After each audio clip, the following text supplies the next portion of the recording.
রাজ্যসভায় সংখ্যাগরিষ্ঠতা হারিয়ে বিপাকে বিজেপি।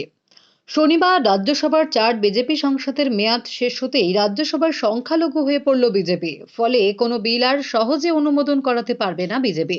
যে 4 সাংসদের মেয়াদ শনিবার শেষ হয়েছে তারা হলেন রাকেশ সিনহা, রাম শাকল, সোনাল মানসিং এবং মহেশ জেঠমালানি।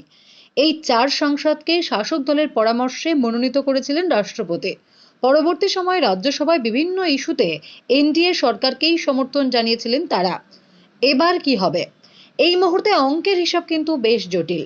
রাজ্যসভায় বিজেপির সাংসদ সংখ্যা কমে দাঁড়ালো 86, এনডিএর সংসদ সংখ্যা দাঁড়ালো 101।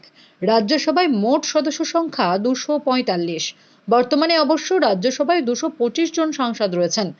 ফলে সংখ্যাগরিষ্ঠতার জন্য প্রয়োজন 113 জন সাংসদের সমর্থন। অর্থাৎ এনডিএর হাতে এখন সংখ্যাগরিষ্ঠতার চেয়ে 12 জন সাংসদ কম রয়েছেন রাজ্যসভায়। অন্য বিরোধী শিবির ইন্ডিয়া ব্লকের হাতে রয়েছে 87 জন সাংসদ। এর মধ্যে কংগ্রেসের হাতে রয়েছে 26, তৃণমূল কংগ্রেসের হাতে রয়েছে 13 জন সাংসদ। পাশাপাশি ডিএমকে আফের হাতে রয়েছে 10 জন করে সাংসদ।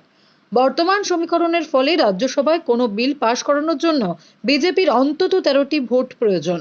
এখন দেখার এখন কোন খেলা শুরু করে BJP. Bureau report, D Bangla news.